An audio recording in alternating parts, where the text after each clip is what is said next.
Hey everybody, it's Leah. Hope you're doing well. Hope everybody's having a good Passover. I have spent my entire morning cooking for 20 people. So I've cooked 37 pounds of brisket, 5 whole chickens, matzo ball soup, haroset, horseradish, let's see, the eggs, carrot cakes. So as soon as I finish here, I'm going to go deliver to all my family because I'm the one who cooks. And instead of all getting together, I decided to cook for everybody. So my part today is going to be very short. I'm going to let the experts talk about this tax protest process. I'm going to give a short introduction of who they are and what they do and why we recommend them. I'm going to give a short update on COVID. There's not a whole lot to report. And then I'm going to pass the buck off to them. And I'm very excited to give this content. You guys know that we have been recommending tax protesting for a long time, and property taxes, specifically as it pertains to a lot of the new construction that we do, is a great benefit the first year, couple years before it gets up to full value. And so anyway, they're going to talk a little bit about that and how the process works, and also how COVID is going to affect that, because just like everything else, some things are a little bit different. So as always, the first thing I need to do is go through our disclaimer. Everything that we're going to talk about today is my best opinion, my best guess. The same thing with the people that are joining us from Texas Tax Protest. None of us have a crystal ball. We're all professionals and specialists in our fields. But of course, the information that we discuss should be verified. You should talk to your own tax consultants and the people that you trust before making any decision. So with a quick little update on what's going on, we are about 90% of gross rents paid. We have about 9% of what's left in payment arrangements, and we're about 1% that is going to possibly face eviction. Of that 1%, most of those are tenants that were already going to be evicted, most of which were tenants that we took over for that purpose or tenants we inherited.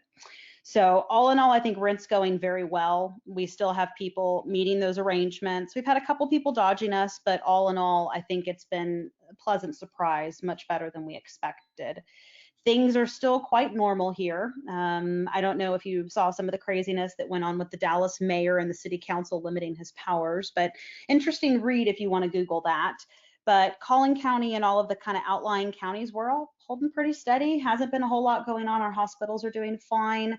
Dallas County has more cases. Harris County has more cases than Dallas. So Heart of Houston, Heart of Dallas. But the suburbs, for the most part, we're all doing pretty well. And overall, we're doing much, much better than a lot of other areas. So of course, we're keeping the rest of the country in our thoughts. There was one change that I did just want to go over with you. The Supreme Court in Texas did extend the delay on all residential evictions. And so right now it's looking like May is going to be when we can begin filing and start having cases being set. Now, this does not supersede the federal government with the 120-day mandate.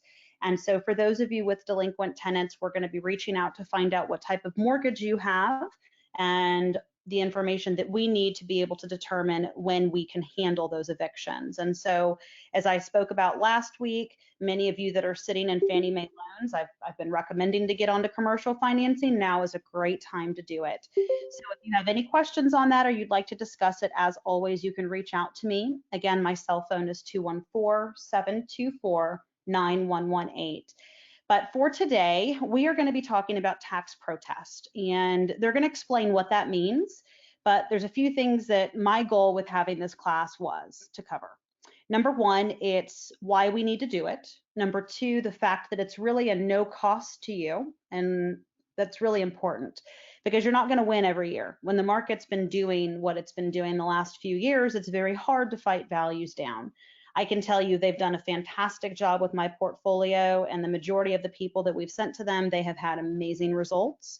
And it's important, really in this market more than ever, to protest those values. And then as it pertains to our new construction, if we start protesting day one or when you acquire a property, overall your trend is going to be lower. And so tax protesting is a great way to keep your costs down. And keep in mind that one of the main reasons we talk about our 2 to 6 year sell plan is to get that capital out of the property and get back into a property that's better performing. As your value goes up, your expenses go up, and rents don't go up at the same rate. So it's all very much part of our integral process to everything that we do. And if you have questions about that after, you can always reach out to me. But without much ado, I'm going to go ahead and let Texas Tax Protest get started and talk about what they offer. Thank you guys so much for being with us today.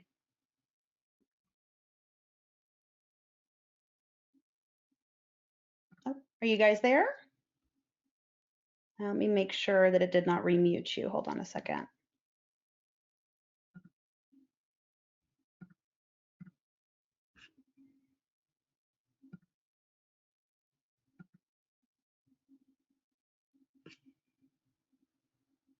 Sarah, you there?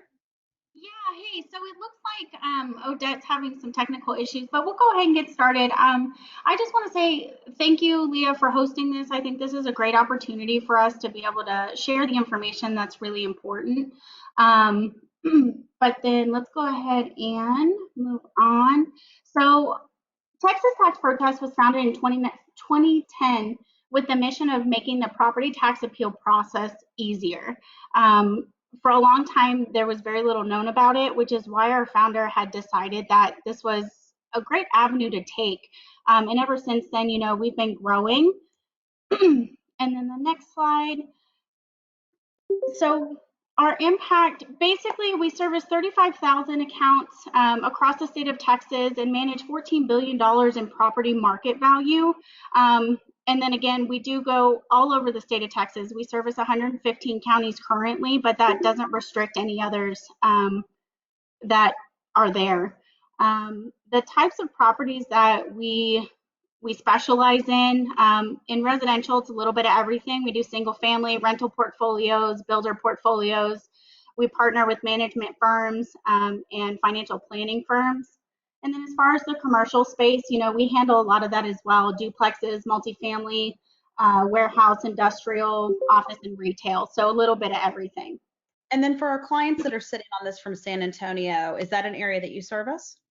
Yeah, we service everything. We do all the major markets, so Houston, DFW, Austin, San Antonio, Harris, all of it. Perfect. Thanks for clarifying that. Yeah, absolutely. So as far as our team, Odette is our vice president. She does have an active real estate license, and she is a licensed PTC agent. Myself, Sarah, I am OmniKey's point of contact. I do have a valid PTC license, and I do manage a lot of our residential portfolios on the back end, as well as Cree. He's also licensed, so if you ever call in, you'll probably speak to one of the three of us.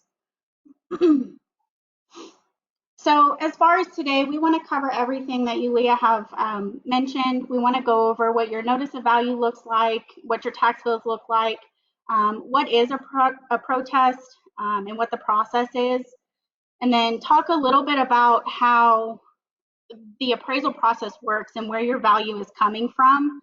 And then, of course, cover a couple types of properties that may pertain to y'all. And then, of course, the value of protesting. What are some best practices as far as your agency? What sort of evidence do you think they'll need? And then, of course, we'll cover our portion of the COVID-19 impact. So let's talk property taxes. So this is just an example of what you get in the mail or what your agency gets in the mail every year, sometime in March. This is your notice of appraised value. Typically, these are sent out and received by April 15th. And then again, this will be sent to either you, the owner, or the property tax firm that you've hired to go through this process. What this is going to outline is the assigned value for that tax year, along with the estimated taxes that are due. This is not a bill, so don't feel like you have to pay this immediately. And then, of course, it'll include your deadline to file that protest, which is 30 days from the date which this is noticed, or May 15th, whichever is later. So just to kind of give some background on this, everybody, don't be freaking out that you haven't gotten one yet and April 15th is around the corner. I have not gotten a single one. So they are definitely running behind, and often they do come late, and that's without COVID. So just keep that in mind. So on all of my properties, I have yet to receive a single one. Yeah, we've seen the same thing on our end. Okay, so this is just an example of the tax bill that either you or your mortgage company will receive. This is the actual amount due or tax levy for the current tax year. Taxes are typically paid by January 31st of the following year. So taxes for 2020 are due January 31st, 2021. So the whole thing's just a little bit behind. So now we'll cover what a property tax protest actually is. So this is your opportunity as a property owner in Texas to challenge your property value that is issued by the Central Appraisal District every year. Keep in mind this value is issued as of January 1st. So anything after that that occurs to the property, any damages or anything like that, unfortunately don't go into play until the following tax year. But property owners may protest the value themselves, or they can hire a firm like us. This is something we've done, again, since 2010. Of those who protest on their own, only 22% we've seen actually receive a reduction. However, if you're represented by a professional firm, that percentage goes up significantly to about 79%. And then I just want to reiterate, your protest must be filed with the county by May 15th or 30 days after the value notice date. So that'll be indicated on your notice of value. And then lastly, we just want to let you guys know that there are two forms of protest, or common forms of protest. You have the informal appeal, which is basically a conversation with the county appraiser. And then you have the option, if you're not happy, to escalate to an ARB hearing, which is more formal, but definitely something you want to take advantage of if you're not happy. Let's see. The next thing we want to really talk about and stress is that this is your legal right. As far as the Texas Constitution says, you have the ability to negotiate this value. Your value has to be equal and uniform, and if it's not, that's where you're going to find those reductions happen. And then, of course, it's based on current market value. So nothing in the past, nothing in the future. It's current market value. All right. So let's cover the county protest process. Basically what this looks like is January 1st, you get your value. April and May, you get those notices to let you know sort of what your value looks like and what your potential taxes are going to be. May and July, this is when you have that opportunity to file that protest and you start receiving those dates that you can go in for your ARB hearing if that's what you want to do. July and September is when the local taxing units adopt their budgets and their tax rates. So again, we're protesting the value, not the tax rate or anything like that. That's completely separate and done after this protest process. And then finally in October through January, this is when your tax bills are going to be mailed by your tax assessor, and the tax assessor and collectors collect your taxes. So just keep that in mind. And then as far as our process, we pretty much mirror the same thing. January 1st is when we start looking for those values to come out and the data is released. April and May, again, that's when you guys see your value notices and when we start to accept new clients. In May and July, this is when we actually file the protests and start preparing for those cases. July and September, that's when our hearings do begin. We are logging results, sending those out, and then of course invoicing or sending those to you so you know exactly what's happened.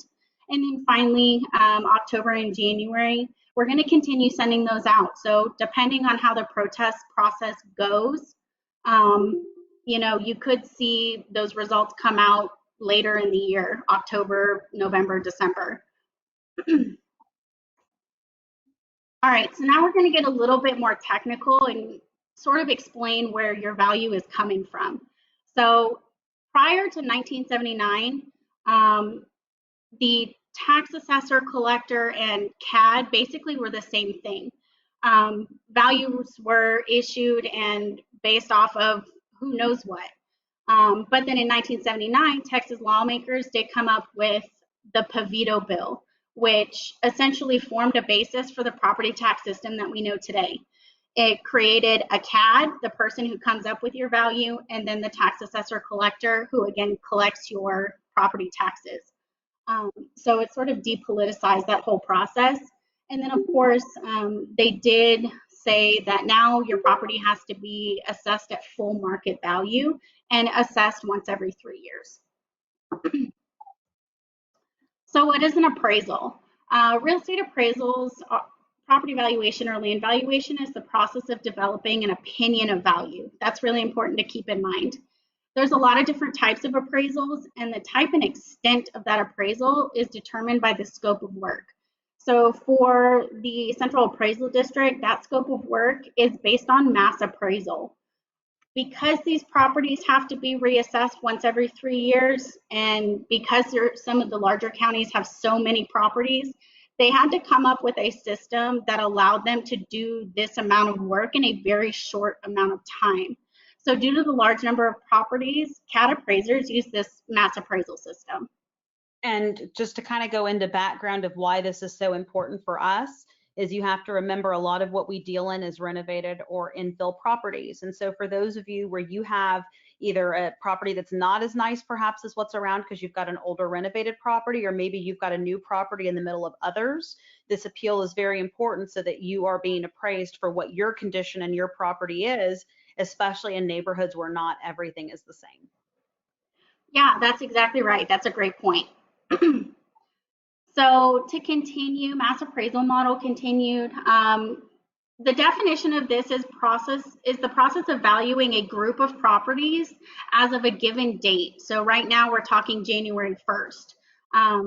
This is a methodical system, and there's a checks and balances that happens on the back end. So the accuracy is there.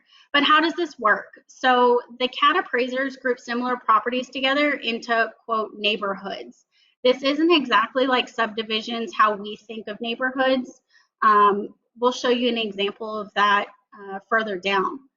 As far as the CAD neighborhoods, they're made up of similar quality properties with similar ages, market appeal, and other factors. Some of these neighborhoods could only have 50 properties, and then some could have as many as 5,000. So that's something else that really needs to be taken into consideration, as smaller neighborhoods are appraised more quickly and more effectively, whereas larger neighborhoods not so much.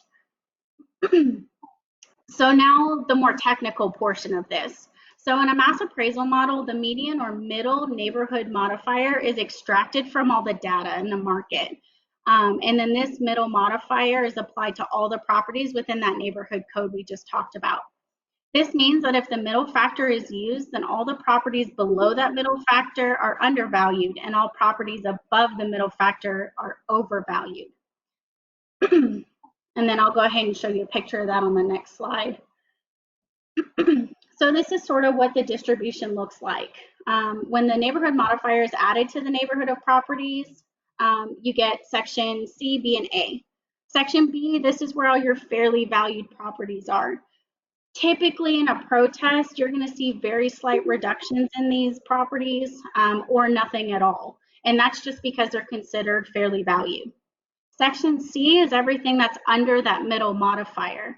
So typically these properties have an unsuccessful protest because we're trying to establish a fair value, which is in section B.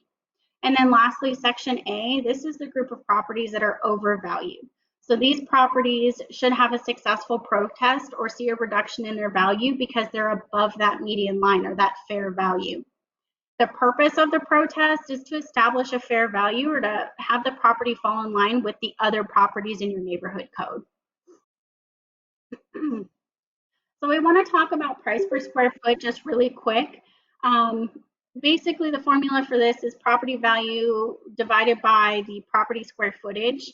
And the problem with this is that this is suggesting that the value of a property is attributed only to the square footage, which is not necessarily the case, as we'll see on the next slide. So here we have 3 properties that were all built by the same builder, but between basically the same years, roughly the same size square footage, but you can see we have $150 a square foot, $124 a square foot, and $128 a square foot. So what attributes to this? Well, you could have different upgrades on the interior of the property that are not considered in price per square foot. Some of these properties could have a pool. They could have different lot sizes. There's a lot of different things that add into the value of the property that's not just square footage.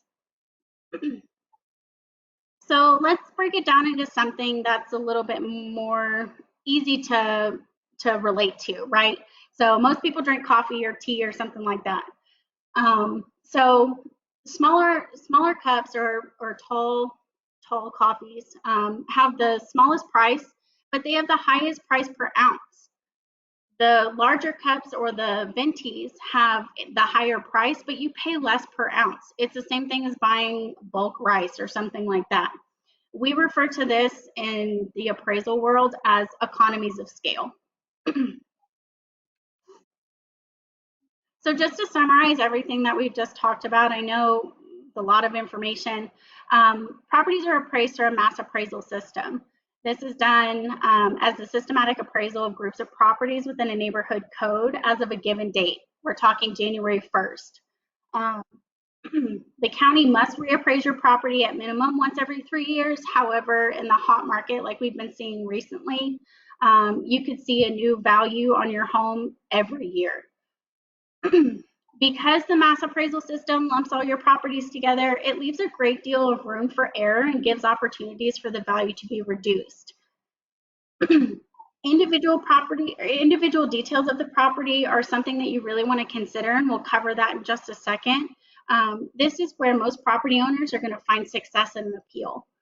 And then you never know where your property is going to fall in that curve, that ABC curve. This is why it's important to file an annual protest and not to get discouraged when you don't receive a value change. Leah, I think you mentioned that earlier. Protesting is just a way of managing your value over time. I remember when the market started falling and there was this big misconception that, oh, don't protest your property taxes. If that value is higher, buyers are going to pay more. They look at these things. And even just as recently as 10, 15 years ago, people really didn't understand the importance of this process. And we started recommending it and signed up with a company that now has transitioned to you all years ago. And everyone really felt like this tax value had something to do with your fair sales value. And it's just not the case. And so what happened is people's values got up, up, up, the market fell, and they were so far behind. So it's very important the moment that you buy a property, you put it into protest, whether you're doing it yourself, whether you're hiring them to do it, however you want to get it done, it's very important because if you look at the trend, the longer that you have that property in protest, you're going to fight it more and more and more every single year. And although it may still rise as the market goes crazy, overall, you're going to see a better trend. And so I strongly recommend protesting your taxes every single year. There are going to be some years where you've got it down enough and the market's built enough that you're not going to be able to reduce your value. But you have nothing to lose, and the bottom line is it's very important to do that. I had one customer who really hadn't been doing anything with their commercial properties, and we went and we did a protest on it, and the tax savings was significant, significant. And the problem is the more that you let it ride up, the harder it's going to be to get it back down. So it's definitely something that we recommend doing up front, starting that habit early and automatically every year. So what I do is when I buy a lot of properties, once a year or twice a year, I send them the list of every property I have and tell them to appeal every single one, including my personal home. And by the way, you guys have been great for my personal home too. And higher price point properties can be very difficult.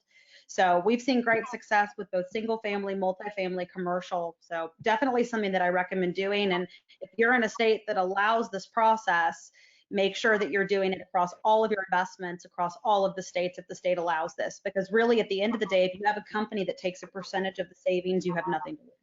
So just my 2 cents. Yeah, no, that's a great point. And especially when the market falls, typically we'll see values get held by the Central Appraisal District. And those are the years you really want to hit it hard and make sure that you protest. So that was a great point. So to move on, let's see, it looks like here we have an example of the difference between neighborhood codes and the subdivisions.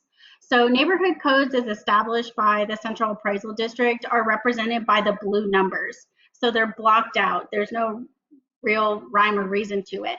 But then you have the traditional subdivisions that you can see that are broken out by major streets and things of that nature. So it's really important to make sure that that you protest, because as you can see, let's take it for example, section number 8.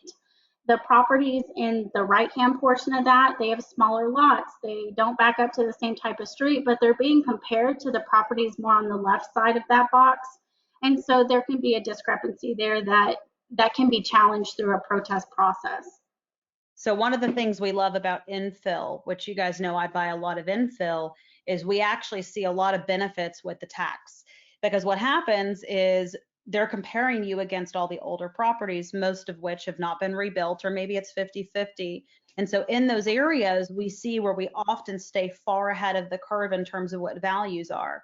Whereas if I look at the properties that I own in HOAs or in regular neighborhoods, specifically newer homes, we see that we're a lot closer or at market value. So I also see a lot of benefit from the way that they do it when you are the nicest house in the area. But when you're the worst house in the area, or you're one of the cheaper houses in the area, that's where you typically hurt. Yeah, absolutely. Absolutely. So now we're going to go into a couple of types of properties and how to sort of navigate these situations. So we'll start with rental properties. These properties are not always treated differently than owner-occupied residences through this appeal process. I think we can all say that rental properties are worn harder than maybe your personal home. I've experienced that. So in these types of properties, condition is king. We want to make sure to tell a story about what your property has been through. So how do you do that?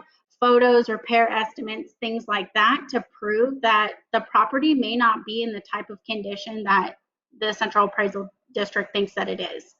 And then the last thing to remember for rental properties is market rate. Rental properties are not protected by fluctuations in the market.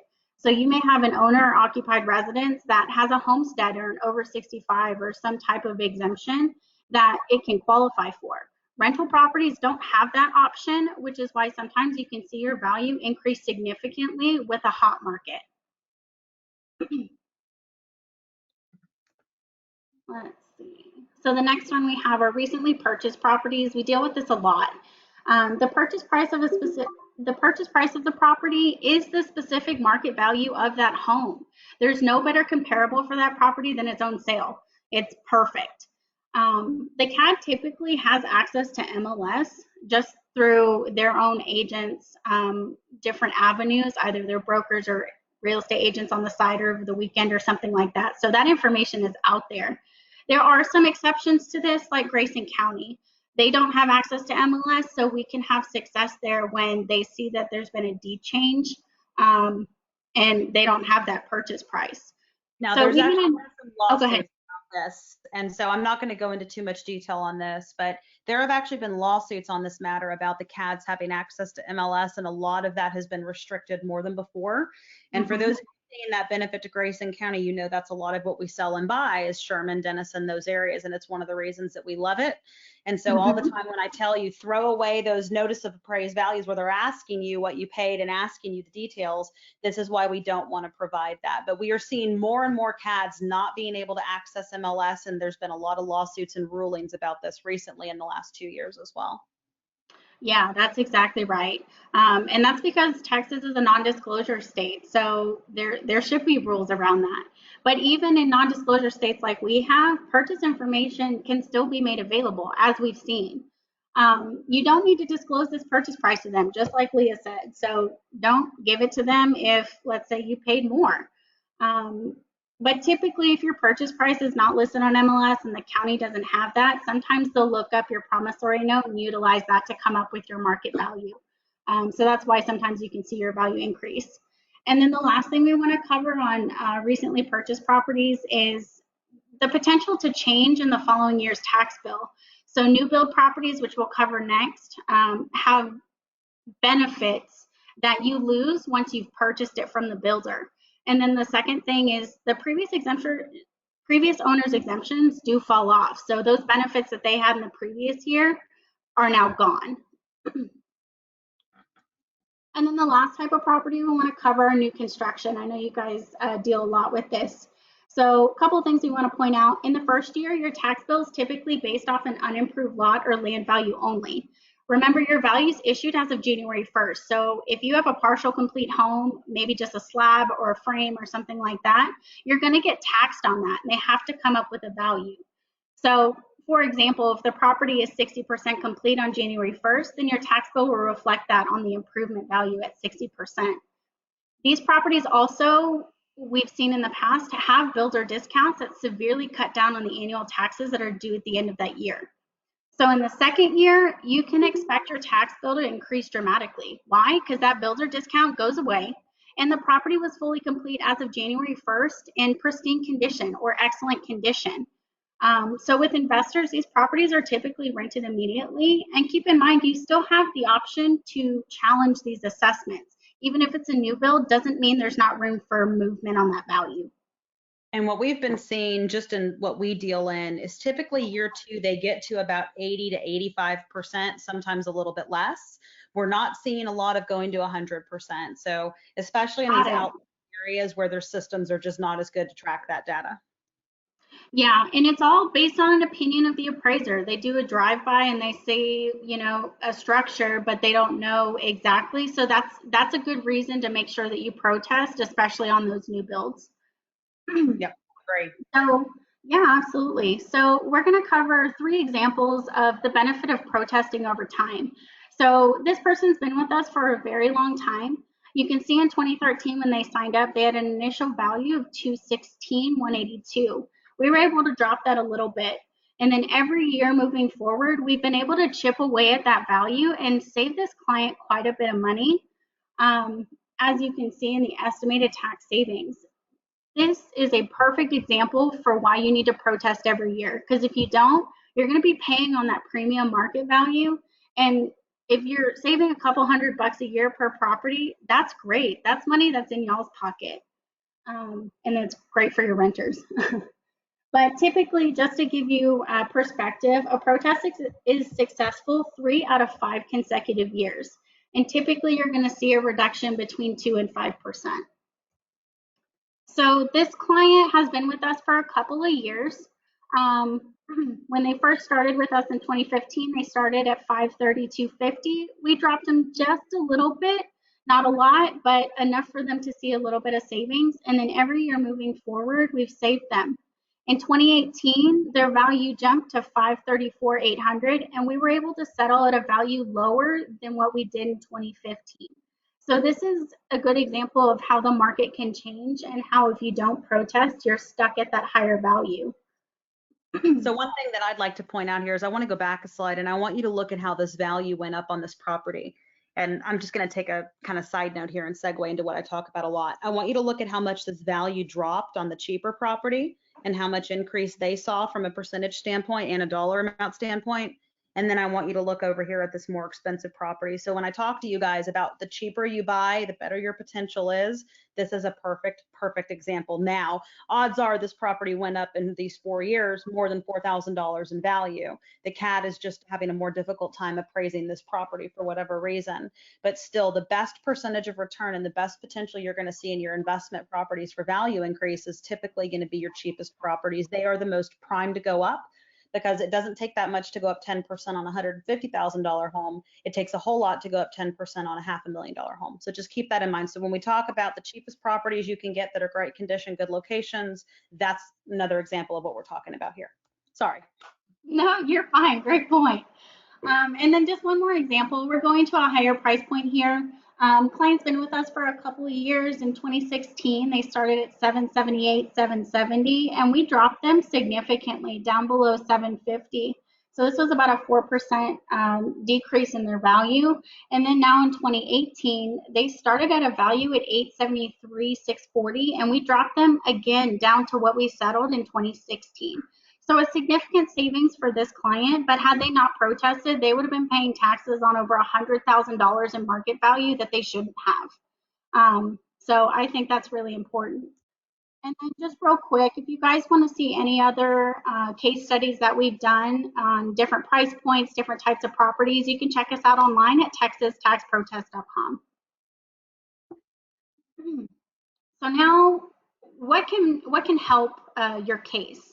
So things your agent needs from you. Different types of evidence are like your photos, your move-out reports, rental rates or rent rolls, leases, repair estimates, closing documents, things like that are really going to show the condition of the property, and that's what we're trying to tell a story about.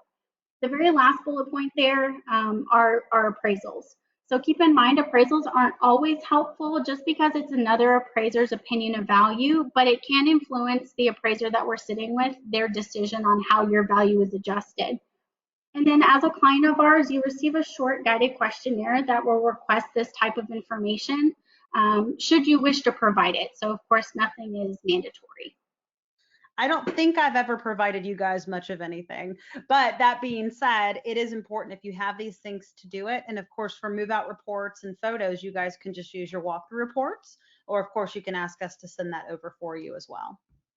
Awesome, thank you.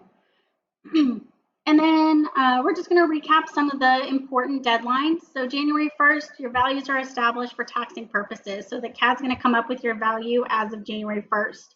April 15th is when you should have your value notices. Sometimes that's skewed a little bit. So just make sure to check your protest filing deadline. And then May 15th is the state deadline to file your protest, or 30 days from when you get noticed. July 25th is when, per tax code, the property values are supposed to be certified. This is for a bulk majority of the properties, so your protest could be finished after this point. And then lastly, October and November, this is when you're going to get your tax statement, so that you know what you're paying in annual property taxes. So a couple of best practices. Again, make sure you don't miss your filing deadline, May 15th, or 30 days after you get your notice.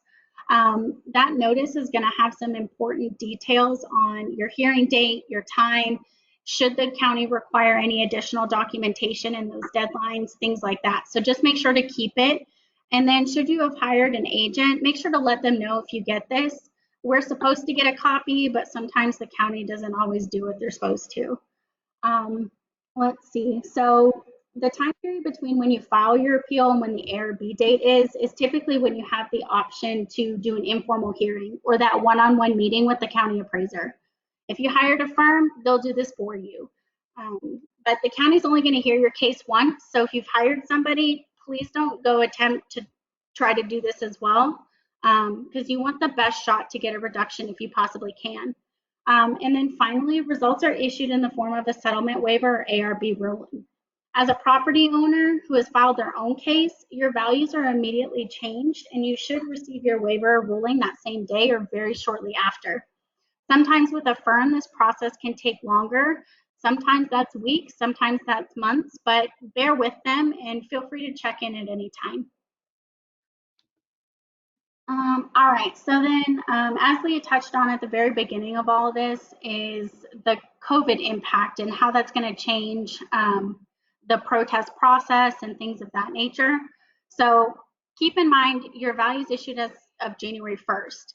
Any impact from the current health crisis is not going to be considered more than likely until 2021. So that's really based on the current tax code and the provisions within that. There's nothing to say that the current health crisis should impact for the current year. But that being said, you know, for 2020, most CAD doors will remain closed to the public, but there's still going to be that opportunity to protest. You're not losing that ability or that right. Again, that means, you know, a lot of the communication is going to be over phone or online. So you're not going to be able to go in and talk to somebody. So there's a lot that can be lost in translation, which is going to make this year a little bit more difficult should you choose to file your own appeal. If you do file your own appeal through the e-file process, just know that typically a value is issued based on an algorithm on the CAD side. So you could provide photos and all this extra information, and a lot of times it's not considered because you've gone through the e-file process. But that's just a passing point. Many appraisal districts are delaying mailing their notices. So just like Leah said earlier, you may see this notice come out later. For example, Grayson County last year didn't put them out until almost May 1st. Which can be typical. And then some counties may enact processes that make the protest process a little more challenging. So again, doing everything over the phone or online or through this e-file process, that's that more challenging impact that we're going to be seeing. And then through all of this talk, there is a possibility of a rollback to your 2019 value.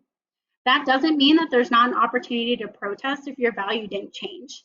There are people that protested in 2019, and those settled values could impact your 2020 protest.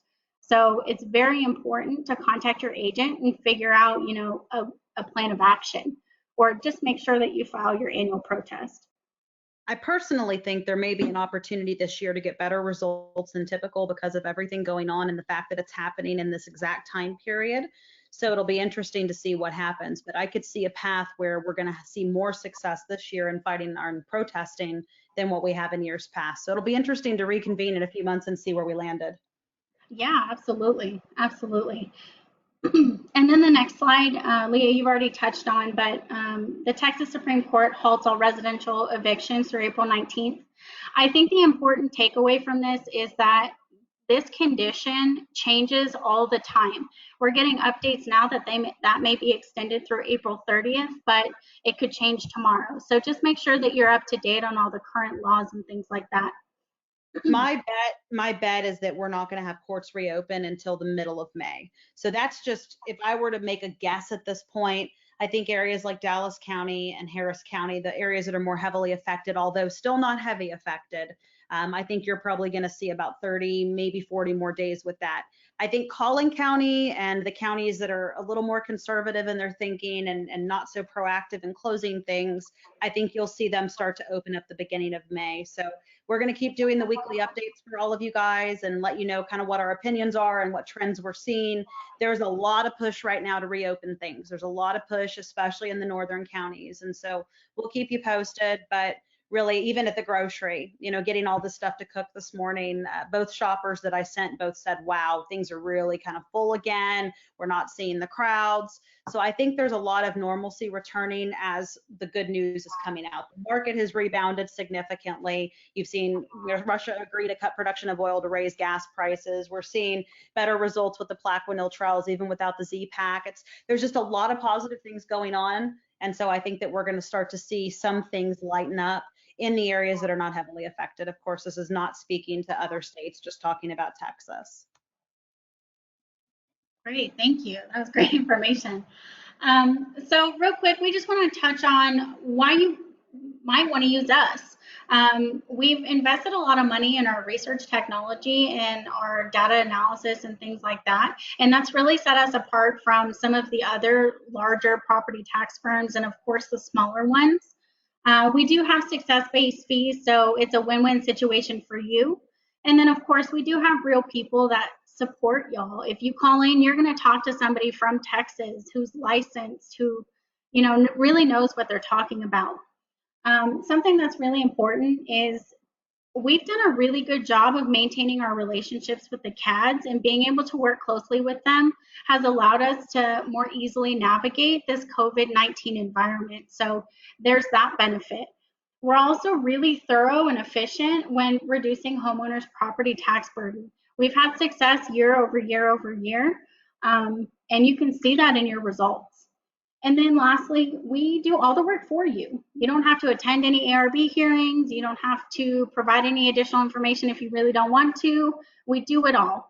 And then, of course, our success-based fees. It's a win-win situation. You pay me nothing up front, and only if we're successful are you going to pay me an invoice for the great work that my team has done.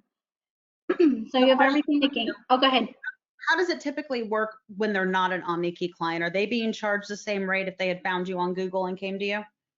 No, not at all. So OmniKey clients have a great opportunity when using us. We've further discounted our fee for them. All we would need in order to be able to provide that fee structure is the email that you guys receive and our Texas tax protest flyer that's included in that, and we'll make sure to get that extended. Wonderful. And then a couple of other great things about Texas tax protests. We were voted best places to work in 2019, which we haven't done in the past, which is great. And then, of course, our team. I can't speak but great things about them. All of our members are PTC licensed. You're going to call in, you're going to talk to somebody who knows what they're talking about. We're real people based in Texas. We have texting capabilities on our main line listed there on the screen at 214-960-5590. We use DocuSign, so the sign-up process is very simple. And then, of course, we provide you that property questionnaire to provide any additional information should you wish to. And then as far as the agents who are actually handling your properties in your case and presenting this to the ARB, They have 85 years plus of experience between them. We're a CFA and CPA based company with a former lawyer, former county appraisers and appraiser managers, licensed real estate agents who know the area, investors, and seasonal PTC designated agents that act on your behalf. So there's a lot of great things that my team has built over the year. And then, of course, you're not going to find a more aggressive or fair team to represent your home or portfolio. And then should you ever need to contact us, you have our main line, again, at 214-960-5590, or you can go online. We do have that option as well. And then, of course, all of our direct contact information for myself, CRE, or Odette. Wonderful. I can't thank you guys enough for being with us today. And of course, to all of our clients and friends, thank you for being a part of everything going on and always listening to the educational opportunities we provide. I hope everybody is staying safe, and we will look forward to seeing everybody for another class again next week. And again, thank you guys so much for being with us. Thanks, Leah.